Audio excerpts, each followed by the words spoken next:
Да. Това? Месец април. Национална изложба на цветя с международно участие в Флора Бургас.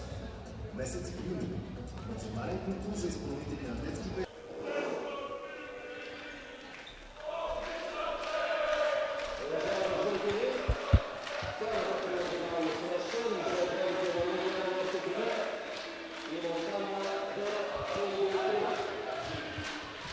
Здравейте, след като вчера бяхме във Варна за мача на звездите от българското баскетболно първенство при мъжете.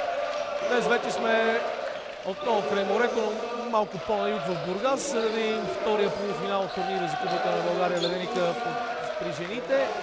Преди малко в първия полуфинал шампионките от Дунав Еконт победиха Миньор Перник, а сега един срещу друг се изправят отборите на Лукол Нефтохим Мики и Монтана. Василена вече е с старши треньор на отбора на Монтана Славко Димитров. Славко Димитров, нямате победа срещу Лукол до тук. Какво очакваш от матча? Да спечелим. Какво ще заложите? На правилна игра срещу отбора на Лукол и надявам се да покажат това, което може. Преди малко Миньор за малко не се изненадате, установявайки го на Бруска в първия полуфинал. Мисля, че вие ще имате сили да сторите това. Затова сме дошли. Благодаря ти, Славко Димитров. Сега отивам при Иван Лепичев.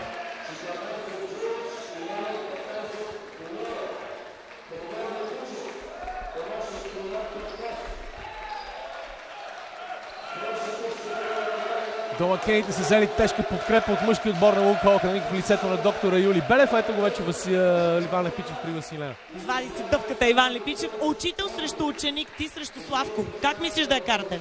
Ами, на този терен, независимо от това, че сме били много години заедно в най-хубавите години на женския баскетбол, матчът е важен и за двата отбора. Еми, ще се пребориме за победа. Славко ти обеща, че ще ви бие. Ами, аз му обещавам също. Ще стане супер матч. Надявам се. Благодаря ти, Иван Лепичев, наставника на Лукол. Да видим наистина кой ще успее да победи в този двубой. Ще бъде интересно. Много опитни състезателки има в двата тима. В отбора на Монтана с националките Вера Приростийска и Валина Вранчева. Към тях трябва да прибавим момичета, които също са били дълго време в националния отбор, като Жанета Желева и Зоя Станоева. Тук е също така Мариана Николовска, Румяна Николовска, последната, която ще играе с номер 11. Останалата част по-млади момичета, които обаче също биха могли да дадат някакъв принос в играта на Тимон Монтана, който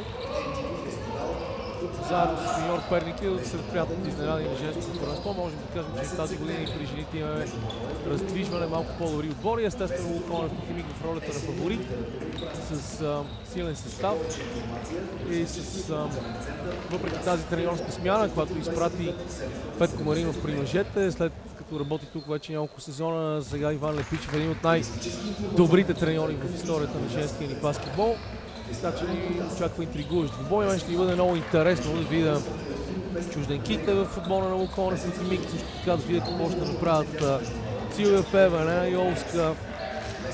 Интересно е да приема също какво ще направи русенката Даниела Георгиева, която дълго време заради контузии отсъстваше от терена, но ще видим Василена Полутък е абсолютно в свои води в женския баскетбол, а Сашо Везенков тази сърдита физиономия ни подсказва, че за отборите на Лукол победата в турнира за Купата на България е изключително ценна, защото знаете, мъжете загубиха от Левски, а пък сега тук на своя територия успехът си става направо задължителен.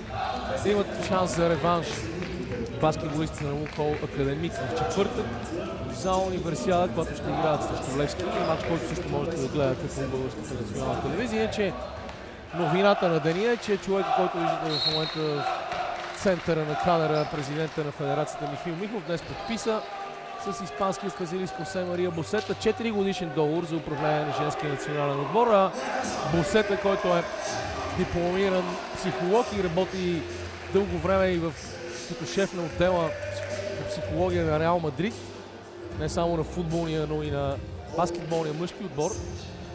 Обеща, че ще се занимава не конкретно само с женския национален отбор, за него предизвикателството да помогне на женския баскетбол в България да тръгне нагоре. Той ще доведе един свой помощник, който ще работи с жените до 20 години, Хосе Луис Ернандес, също много опитен испански специалист, лектор на ФИБА. Така че очакваме развитие в женското направление, което винаги е било по-силно в България, но след последното класиране в толкова далечната вече 93-та година за европейско първенство, нещата за съжаление не вървят добре. Тогава много рязък срив. След 93-та година, въпреки потенциала от много сериозни баскетболисти, за съжаление много ниски резултати, но това е положението. Тук си имаме специален навияч за публиката, един диджей, който е решил, че враг номер 1 за отбора на Лука Нефтохимик във всяко едно отношение и пречка номер 1 в живота са Дунав Екон. И малко не особено коректно се държи към момичетата от Дунав, които преди малко ми казах победител миньор. Ето е петицата на Монтана. Точно тези 5 момичета, за които говорих, започват. С номер 15 е Зоя Станоева, номер 6 ще бъде Женета Желева Костова, 11 Румяна Николовска, 12 Вера Паростийски, 45 Ива Вранчева. Сега разбрахме, че някой има рожден ден, сега ще видим. Неда Джурич на 29 години става. Елена Йовска започва в стартовата петица заедно с Лори Неро. Олена Самбурска, която е с номер 4 и с номер 5 Даниел Крачер. И единственото момиче, което не съм ви казал, предполагаме, въпросната Неда Джурич, която е с номер 14. Въобще е единствената българка в петицията, капитана на отбора Елена Йовска. Съдии са Владимир Цеков и Александър Ренкулов. Токи Вичев от Варна, тук е комисар на този матч. Зала Бойчо Брънзов в Бургас, домакин на финалния турнир в женската купа на България, 56-то издание. Чисто нова, както се казва. Сменено е дюшемето с пари на федерацията, с помощ от президента Михаил Миков. За това беше даден и тук финалния турнир.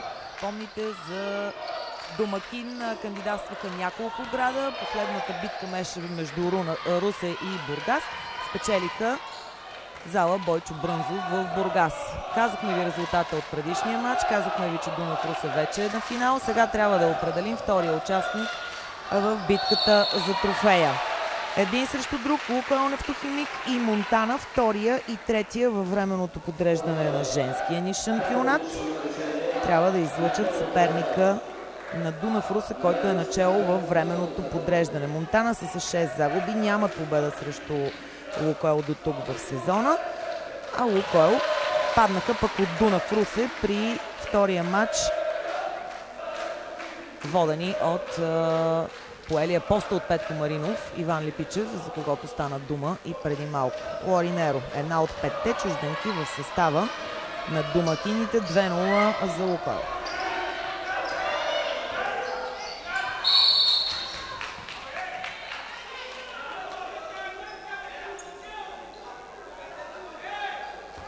И тук ще има здрава сеч. Въпросът е дали отбора на Монтана, който освен тези 5 опитни баскетболистки не разполага с кой знае колко сериозни резерви от пейката, ще успее да бъде ревностоен. Това бяха проблемите и на миньор, отбор, който играе изключително приятно с също много приятен опитен състав, но нямаше силата, нямаше достатъчната сила да се противопостави ревностойно на Дунав Екон, особено в първото полувреме, когато стрелбата въобще не вървеше. Сега страхотна тройка на Ивелина Вранчева, но много добра комбинация на Лукойл Нефтохимик.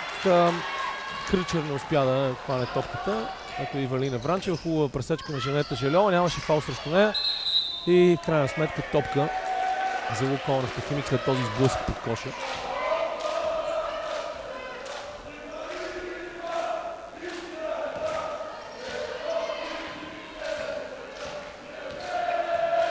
Залата определено, както каза и ти, изглежда значително по-добре от миналата година, когато бяхме тук на финалите на женското първенство, когато Дунав Екон спечели първата титла въобще в историята на отборните спортове на Русе. Крачки на Йовска. Няма как да ги пропусне Владо Цеков. И интересно начало. Както каза Стефан Стефанов, с когото разговарях след края на предишния мач, това е наставника на Дунав Русе. Жени, какво да направиш? Не можеш да водиш, вика, с 15 точки и 2 минути преди края да стане разликата само 2. Добре, че за Дунав Русе беше добре, естествено, че на Миньор Перник не им стигнаха силите накрая, за да обърнат мача в своя полза. А можеха да го направят. Една грешка на Агнеса Дойчинова и един пропуск на Светла Асенова ги лишиха от продълженията и дори от евентуална победа и до сензацията да устроят Дунав Русе в първия полуфинал в турнира за Купата на България. Не им стигнаха силите на Миньор Перник. Да видим сега какво ще направи Монтана. От друга линия също е много интересен този сблъсък. Линията между треньорите Иван Липичев и Славко Димитров. Чухте, уважаеми зрители, първият въпрос, който зададахме Иван Липичев. Наистина Славко Димитров е негов ученик. Той дойде точно от ученическата скамейка в Левски, когато Липичев беше там треньор. Започна да се обучава при него. Всичко, което знае, според мен е научил от Иван Липичев. И винаги такива сблъсъци са много интересни. Дали ученика може да надмине учителя или напротив. Това ще видим в хода на матча. Отбелязахме първия кош на Жанета Жалева и 5-2 виждате резултата за Монтана срещу Лукойл. Даже на една. И сега още едно нарушение на Зоя Станоева, което е второ и това е проблем за Славко. И след което ще бъдат изпълнени наказателни удари. Да кажем, че отбора на Монтана има страхотни проблясъци в последните години. През 95-та година те станаха шампионки, през 2000-та година също, през 95-та, 98-та и 2000-та година взеха Купата на България. И всичките успехи на отбора са свързани именно с името на Славко Димитров. Рожденичката бележи. За да стане 2-5 наистина. Преди малко имахме само един сполучлив фаул на Лори Неро. Нямат още кош от игра домакините.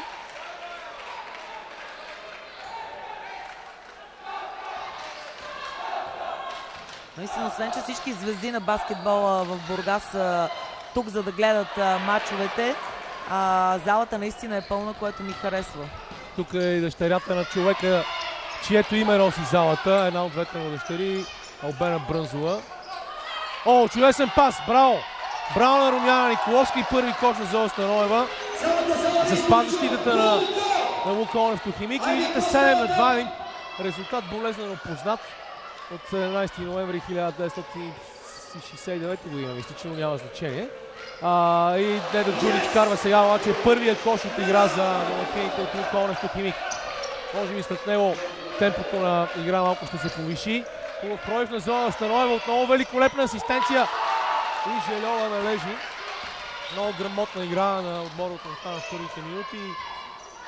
За 3 минути и 20 секунди, 9-4.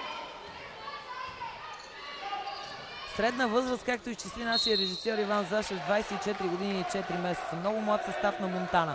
От другата страна имаме 5 чужденки в командата, която ръководи Иван Липичев в това издание. Олена Самбурска с номер 4 от Украина. Още една украинка, това на Соколан, която отново се завърна в бургаския отбор. Една хърватка имаме Неда Джурич, рожденичката, и две американки, и двете на терена. Това са Лори Ванеса Неро с номер 15 и Даниел Кръчър, също от Съединените щати. Ето е Олена Самбурска.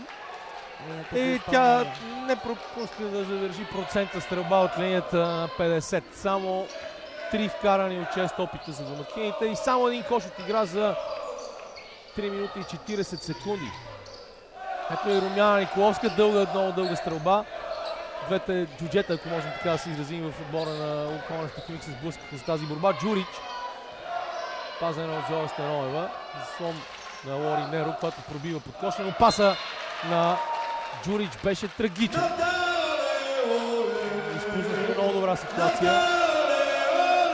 Това ще го чуете целият матч, предполагам, може и по-силно от нашите гласове с Василяна.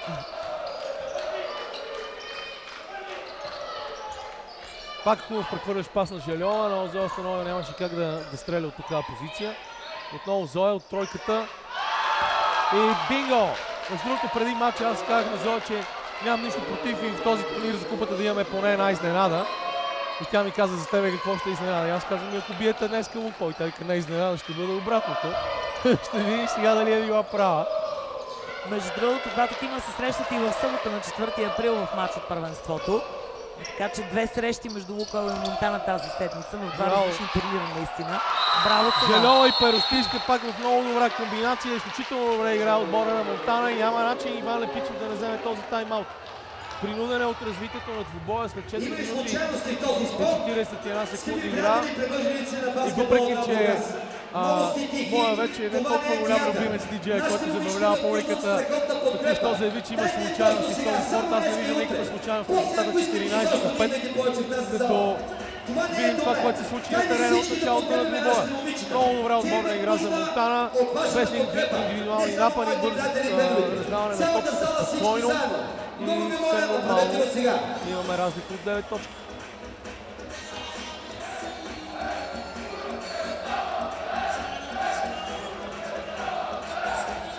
Появяват се и 10 млади момчета, които ще подкрепят звуково отбора на домакините до края на матча, но наистина много по-добре стоят на терена в първите минути до стотиничките на Славко Димитров. Много по-грамотно, много повече движат топката, правят комбинации, пресичат, освобождават се на позиции и завършват сполучливо в подкошието, така че няма нищо изненадващо в преднината, която до тук регистрират гостенките от Монтана. Край на прекъсването, да видим какво е казал Иван Липичев и доколко то ще бъде сътворено като действие на терена. И Олска ми липсва определено от това, което знаем за момичетата с български паспорт, но тя пък е единствената за домакините до тук в матча от България.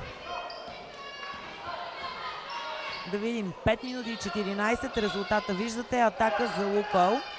Джурич и Олска се бори за позиция, много сериозно пазена там в подкошието от Румяна Николовска.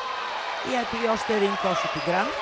Олена Самбурска, 3 точки за нея, 3 има и Неда Джурич, една за Лори Неро и общо 7 за домакините. Изпусна Ивелина Вранчева по крайната линия и нямаше начин да я вкара Самбурска. Сега хубав проект на Румяна Николовска, който завършва с нарушение на Лори Неро, който е тръгнал за отбора на Лукойл Нефтохимик. 3 имат и момичета от Монтана, но 2 от тях са на Зоя Станова, който дано да се окаже сериозен проблем за Славко Димитров в този етап. Далеч по-интересно тази година е изданието при жените. Идентично на това при мъжете. Имаме малко повече съпротива от догонващите, ако мога така да ги нарека, отбори. В случая Монтана и Миньор Перник. Имаше битка и за четворката. Стара Загора също имаха апетити да попаднат в голямата четворка на финалния турнир за Купата на България. Това не се случи въпреки присъствието на Латаша Байерс. Но както няколко пъти стана въпрос до сега, и Миньор, и Монтана, доста по-грамотен баскетбол тази година. Не са само Дунав и Лукойл, така че определено е по-интересно. Втори път поред се пробукта защитата на Ива Вранчева, която в момента е с топката. Между другото, това е буквално това, което направиха в Монтана. Върнаха две момичета, които играят в национални отбори, които играха в чужбина. Ги върнаха в България, което със сигурност увеличава конкуренцията и качеството на шампионата ни. И това са точно Ива Вранчева и Вера Перостийска, срещу която беше извършено нарушение. Неда Джурич извърши току-що втория си фаул, четвърто отборно. Стан Бояджиев видяхте за малко, човека, който донесе европейската клубна титла на Левски през 1984 година. Направо не искам да си спомням колко назад във времето е това. Не успяха и при тази атака баскетболистките на Монтана и в момента се оказва, че наистина е било правилно прекъсването за Иван Лепичев съвсем на време, защото доведе до този мини обрат. Сега носена топка, както ви каза и Василена, и смяна. Румяна Николовска сяда на пейката и с номер 9 Цветомила Петрова, момиче, който пък играе дълги години вече в всичките девически национални гарнитури. Ето я сега. Вау! Доста смело ще изиска да пробваш такава тройка, а пък Ива Вранчева, която е плеймейкър на отбора, да се бори под коша и освен всичко дори да вземе топката. Влязоха в някакво тежко зацикляне на момичетата от Монтана, но Женета Желева сега в състояние да поправи това и го сторва 6 точки за нея. Най-много от всички в матча. 16 на 9, 3 минути и 20 до края на тази първа четвърт. Част на опознаване, на опипване на терена, макар че двата отбора са се срещнали до тук 3 пъти в шампионата. Не им се получава играта на домакините, въпреки подкрепата на публиката и въпреки сериозния треньорски опит на човека, който ги ръководи. От обратната страна пък много хъс, много желание за игра, но Монтана по презумпция няма какво да губи в този полуфинал, така че логично ще даде се всичко. Закъсня с този пас Ива Вранчева, трябваше първия път да подаде, после имаше добра позиция за момичетата от Бургас при борбата. и сега Кръчер и Лори Неро успяха да овладеят. Ето е отново Кръчер, който вкарва първия си кош. И това предизвиква и Славко Димитров да вземе това прекъсване, първото си прекъсване в матча. 2 минути 45 преди края на първата четвърт, при резултат 11-16. Ето го стафа на залата, както се казва. И там долу блондинката с бялата блуза, която е Нора Рангелова. Русокосата дългокоса блондинка. Между тези две момичета високи над 1,87. Да, другата е Обена Брънзова. Кубето на новия национален селекционер Хосе Мария Босета. И честно казано, аз днес си мислех да му препоръчам да се види с Обена Брънзова и да си мисли дали да няма вика в щаба си. А той, както гледам след този разговор, мисли май по моя начин. Да кажем, че интервю с новия национален селекционер при дамите можете да видите до вечера в предаването ни Баскет Графити. Направихме го още вчера в Варна и той разказа всичко за възгледите си и за идеите си да помага и на женската школа, и на децата. Много усърден изглежда испанеца. Ходи с един тефтер, води си записки. Определено. Искам ти кажа, че аз имах късмета на един семинар през 2001 година да бъда свидетел на неговата работа. Той не беше сред петимата лектори на този семинар, сред които бяха Желко Обрадович, Тоне Месина, Джим Обран и други легенди. Но той беше главният човек, който се занимаваше с организацията от страна Испанската асоциация на треньорите, която е най-успешно работещата в Европа. Е наистина човек с невероятна енергия и ако можем да му търсим еквивалент човек, който се е занимавал с българския баскетбол, това е Иван Евстатиев. Макар че Иван Евстатиев не е бил треньор. За да разсеем малко атмосферата, ще кажа, че вчера се оказа, че пие само чай и трябваше да му обясняваме от хората от щаба на федерацията. Той попита, вие чай не пиете ли? И отговорът беше, ние пием чай, като сме болни.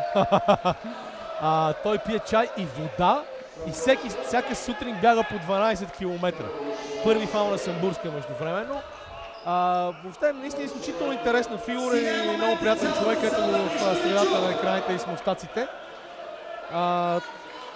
Мисля, че е много добра находка на Българската федерация по баскетбол след привличането на Пини Гершон.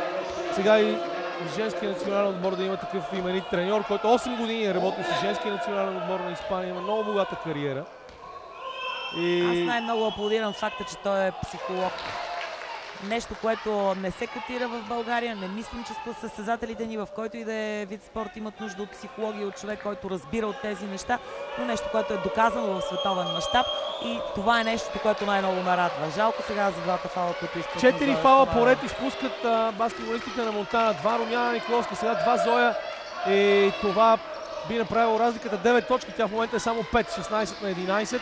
2 минути и 10 секунди има до края на тази първа четвърт. Силвия Пеева влезе в игра. Сега свириха нарушение съдиите на Жанета Жальова. Владо Цеков повеля този фаул. Четвърти отборен фаул за Монтана. Да видим Силвето как ще се прояви. Тя ще играе като плеймейкър на тима на мястото на рожденичката Неда Джурич. Ето е капитанката. В първи опит. Първа стрелба за Йолска и с тази кука успява да намали изоставането на своя отбор само на 3 точки. Много важен момент е сега. Хубав пробив на Перостийска, но Александър Янкулов свири крачки и мисля, че има основание да направи това. Много хубав финт. Много хубав коридор имаше. Цялата зона за 3 секунди, целият все още трапец преди да се е превърнал в правоъгълник. Беше свободен за Вера, но тези крачки дадоха топката отново във владение на Околнев. Тук има отлична работа в защита на Жальова. Превори се за топката Жанета в подкошите и шанс отново за гостенките. Отново Перостийска. Много добро индивидуално изпълнение. Този път се борят 2 точки за Вера. 4 общо за нея. 18 на 13. Последни минута и 20 на тази четвърт. И понеже сме пълни с новини около новия национален треньор, да кажем, че той има две много интересни намерения. Страхотен кош на Кръчер. 4 точки за нея. Светомила тук под коша не успя да се пребори и извади навън. Интересните намерения на Босета са първо да направи един отбор от най-добрите български баскетболисти, които играят в българското първенство и през ноември да ги заведе в Съединените американски щати, за да Има някакви проблеми Лори Неро, нови 24 секунди и може би ще трябва да има някаква намеса сега от страна на медицинския щаб на отбора, ще видим, може и да няма. Та освен тази идея да заведе най-добрите момичета на мачове с колежански американски отбори през ноември, другата идея е през януари да направи лагер с перспективни състезателки от девическата възраст и от момичета, които играят, но са млади в женските отбори, за работа само за индивидуални качества, за индивидуални умения, което е наистина много добре. Поредна ялова атака, за съжаление, за Монтана. И сега голям шанс за домакините да се доближат на една точка или дори да изравнят резултата 40 секунди преди края на частта.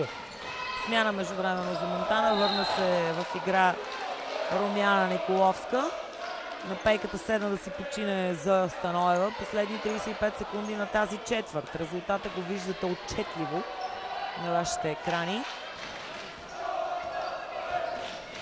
Напрежението се повишава, както си му е реда, и двамата треньори са прави. Отличен пас на Николовска.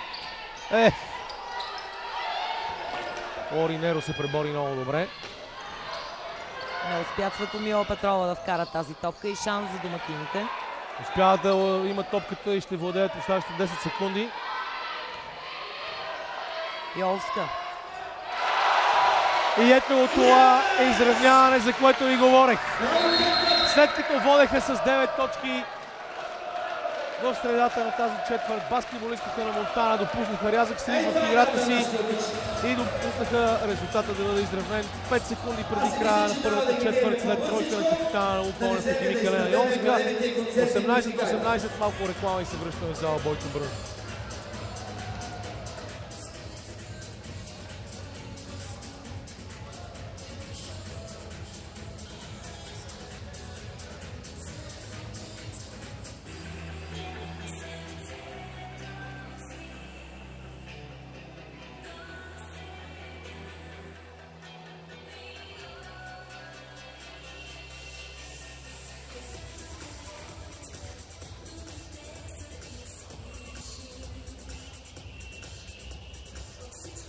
Мисля, че ще има целувка за лека нож на отбора на Монтана.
Връщаме се в залата, да ви кажа каква е статистиката от първото полувреме. Първата четвърт, простете. Стрелбата за 2 точки на домакините е значително по-добра, 58% срещу едва 47% на Монтана. Едните са стреляли 12 пъти и са вкарали 7, другите са стреляли цели 17 пъти и са вкарали само 8. 2 тройки имат гостенките, но от линията за изпълнение на наказателни удари те са 4-0 срещу 6-3. Обърнахме внимание на тези 50%, те бяха в началото на частта. И борбата под коша 9 на 9, равна. Тисната Николовска аут, сгреши тук. Точките вкарани под коша 10 за Лукойл, 12 за Монтана и точките втори шанс след борба в нападение, една тройка на Йолска, която дойде в края на частта и 4 точки за гостниките от Монтана, които имат 4 грешки срещу 7 на домакините и това е, може би, най-голямата разлика в титулови показатели, за изключение на стрелбата за 2 точки, естествено. Добра работа на Лори Неро, но чадърна перостийска, въпреки това Лори успя да вземе борбата под коша. Силвия Пеева пропуска от тройката, Желева се бори и топка за Монтана. Много яка защита в първите секунди на тази втора четвърт за Лукойл. Така стигнаха до владение на топката. 2 гради обаче за домакините и продължаваме да имаме по 18 точки за двата отбора. Сега да видим какво ще направи Монтана, на чиято защита е доста по-несериозна в началото на тази втори четвърт. Втори път грешат във второ нападение при подаванията. И Зоя ще се върне на терена.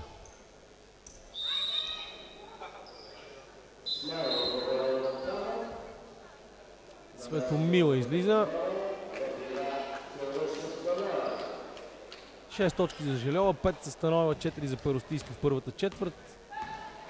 По 5 за Лукойл Нефтохимик имат Йоловска и Самбурска. Те са най-резултатните с 4 Даниел Кръчев. Която отново пробва стрелба. Лори Неро дава втори шанс на своя отбор, но и тя пропуска. И пак борбата е загубена и глупост. Това е една абсолютна глупост от страна на много опитен играч като Зоя Станоева, който в този момент прави третото си лично нарушение. Мисля, че това беше недопустимо в този момент. Видя се, че къси пейки ще използват така наречения стеснен състав и двамата треньори в този полуфинал. Отлична работа на Даниел Кръчев. В подкошието е силна Кръчев, въпреки доста нестандартната си изкривена даже стрелба. Поредна грешка пак Зоя направи. Очакваше се след като влезе от пейката да даде някакъв импулс на своя отбор. Сега той е негативен, за съжаление, защото Зоя е наистина много опитен и добър играч, който може да върши страхотна работа. Перостийска с борбата. Отбора на Монтана продължава да изостава с 2 точки. Вече близо 2 минути от началото на тази четвърт. Само един кош, отбелязан преди малко от Даниел Кръчев. Вранчева беше фаулирана сега. Ще застане на нейната за изпълнение на наказателни удари. Доста увисва нападението на Монтана. Затова и Вранчева беше принудена да пробва индивидуален пробив. За Станоева получава наставление сега в един ъгъл на полето от Славко Димитров. Вранчева изпуска, запазва процента. Не са вкарали, процента е 0. Просто... Процента от фаулове. 50 сега трябва да вкара един. Ето, случи се. Не. Процента е 0. 50 е на Лукойл Нефтохимик. А на тези им е 0. Те имаха 4 фала момичета от Монтана вкарани в първата четвърт и сега от 6 са вкарали само един. 6 опита. Все пак и във Вранчево успя да вкара един от двата. Не да Джурич да се появи на мястото, естествено и Силвия. Нови 24 секунди. Смяната в Лукойл се случи. Публиката мълчи и гледа. Отново тази стрелба, за която ви разказах преди малко. Този път не сполучи Кръчев обаче. С 6 точки е тя до момента. Перостийска, между другото, играе много добре защита срещу нея. Хивето как пропусна сега. Тук опитва да се пребори с Елена Йоловска, която взима добра борба. Въобще Йоловска, точно Василена каза, че и липсва и тя влезе в част с тези 5 точки. Много лош пас. Румяна Николовска ще подаде естествено на Зоя Станоева. Йоловска ще изчака да получи топката. Чудесна комбинация на домакините. Какви невероятни пропуски за сметка на това сега кош и фал. Второ лично нарушение на Желева. Лори Неро бележи първия си кош от игра.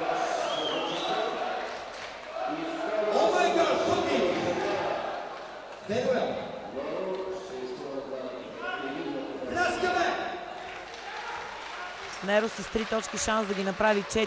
3 напред са и домакините. С шанс да не направят 4 и вече го направиха.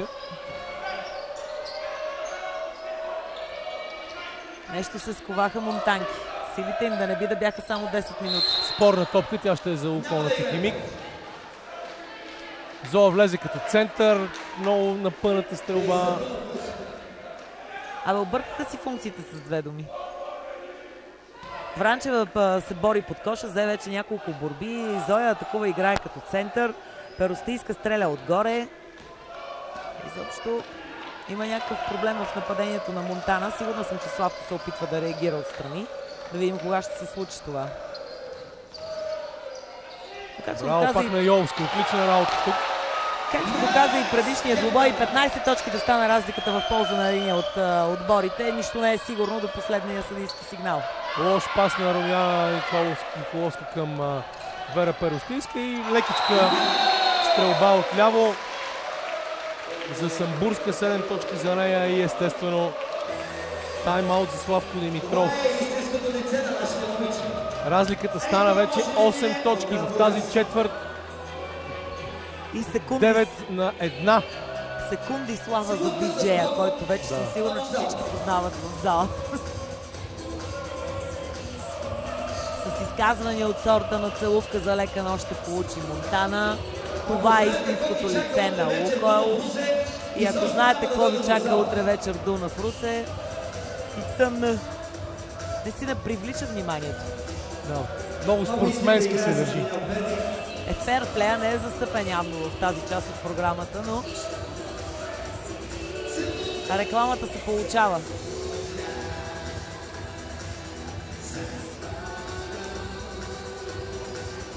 Иван Ценов в компанията на комисара на предишния матч Илия Ангелов и нашия колега Хари Латифян. Иначе си мислех, като ни показваха тази полицайка, дали и тя е ходила да хвърля пагони. Въобще не му беше много лесно на нашия приятел министъра в последните месеци, но съжаление такива са условията. Няма да правим сега политически коментари, че ни дърпат ушите след това. Край на тайм-аута, да видим какви промени ще нанесат в играта си момичетите от Монтана, които много лесно изпуснаха инициативата. Естествено, виждали сме мачово обръщане от много по-голяма разлика, така че това не е някакъв парадокс. Баскетбол е хубав пас към Жанета Желева и тя продължава да бъде най-резултатната баскетболистка на сините със своите 8 точки, но отново чудесна атака. Много хубав пас на Самбурска и лесни 2 точки за Кръчер, който също е с 8. 8 е и разлика. Страхотно чувство за пласиране има Кръчер към топката и много добро отиграване в подкошието. Желева отново в топка в аут до коша, но да, загуби си топката.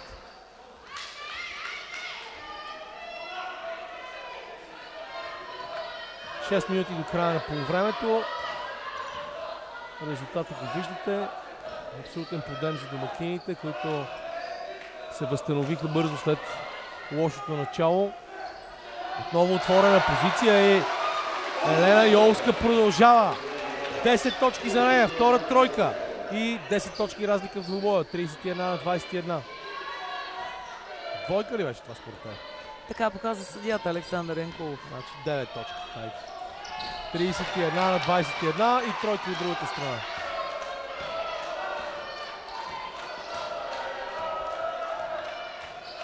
Пет и 19 до края, 10 точки преднина за домакините, до края на частта естествено и до почивката. Йолска отново с топката, активизираха се малко в защита. Баскетболистките в синьо. Опита отново Къчер, не сполучи и шанс. Това е Огнян Томов, менеджера на Лукойл, дългогодишен. Знаете, че последната купа е в ръцете на домакините, купата на страната. Последната титла обаче им измъкна Дунав Русе преди година. Така че реванша в утрешния сблъсък, ако Лукойл стигне до финала, ще бъде титаничен. Не казахме на кого тройката тя на Ивелина Вранчева, която има 7 точки. Румяна Николовски излиза. Връща се отново Цветомила Петрова. Вранчева към Жанета Желева. Много хубаво заслони направиха. Много добре беше направен този аут. И Желева с 11 точки става най-резултатната в двубоя. Разликата вече е намалена отново само на 4 точки. 27 на 31. 4 са и тройките за Монтана, само една има за Лукойл. Кош на Лори Неро, 6 точки за нея, 4 минути и 35 секунди остават. Лош пас на Вранчева към Жанета Желева и в този момент нарушение на Йолска, което е второ за нея. Сега ще видим какво е за отбора. Второ е и за отбора.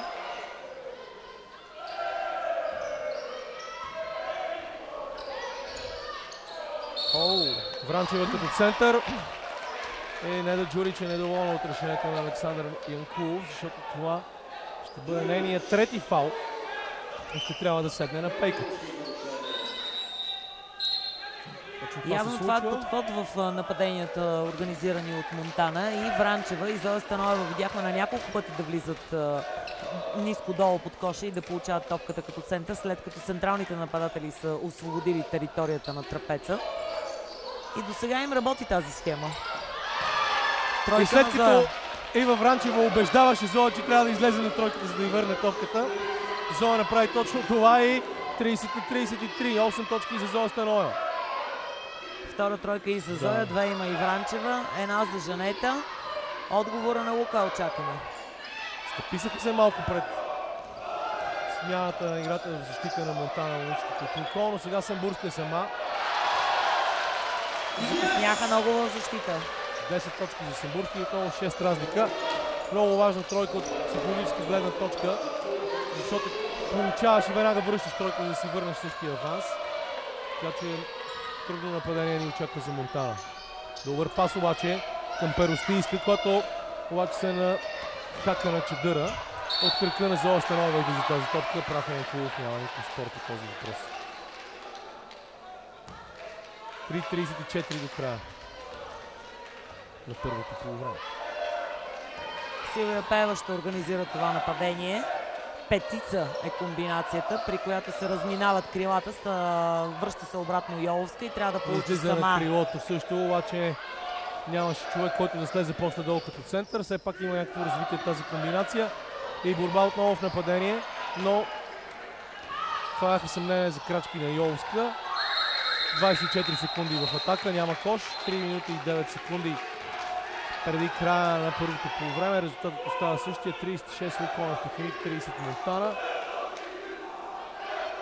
Въпреки че закъснява с покриването на хората високо горе по линията на редени, баскетболистките на Монтана явно се справят с зоната. Объркват Лукол. Поредната доста изкривена стрелба видяхме на Цветомила Петрова. Този път сполучлива. Първи кош за Петрова. И пета тройка за Монтана за 36 на 33. Чуди се Лори Неро какво да направи. И нарушение сега на Вера Перостийска. Това е първо за нея. Виждате с номер 12. Предупреждение от Владо Цеков към Славко Димитров. Нямат още бонус домакините, защото това е третото отборно нарушение на Монтана и вече играта може да бъде подновена. Трениран е този аут, но не се получи позиции за стрелба след първата пресечка на Йоловска. Добра работа в нападение и мал шанс. Ива Вранчева, отлично подаване.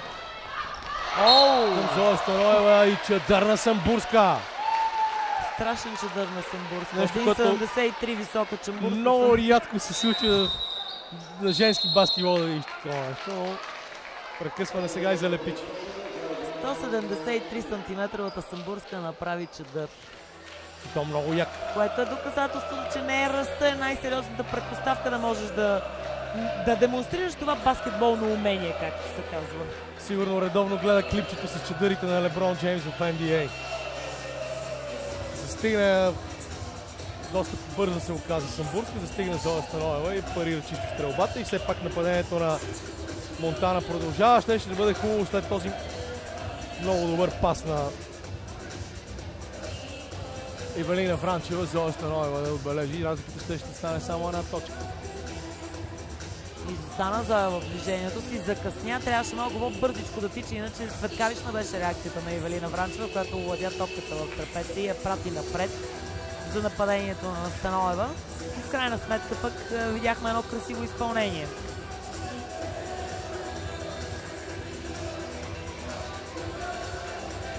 Хубавото е, че диджея загуби интерес да участва в това прекъсване на играта звуково. 3 точки са напред домакините, 2 минути 33 остават до почивката, а вие имате шанс да видите обновената зала Бойчо Брънзов, която прие финалната четворка в дамския турнир за Купата на България. Сега остава да се засилят малко и осветлението и ще бъде перфектно. Наистина залата изглежда значително по-добре от миналата година, както вече имахме възможност да ви кажем. Да видим обаче как ще изглеждат в това нападение след прекъсването на Лепичев. Момичетата на Славко Димитров.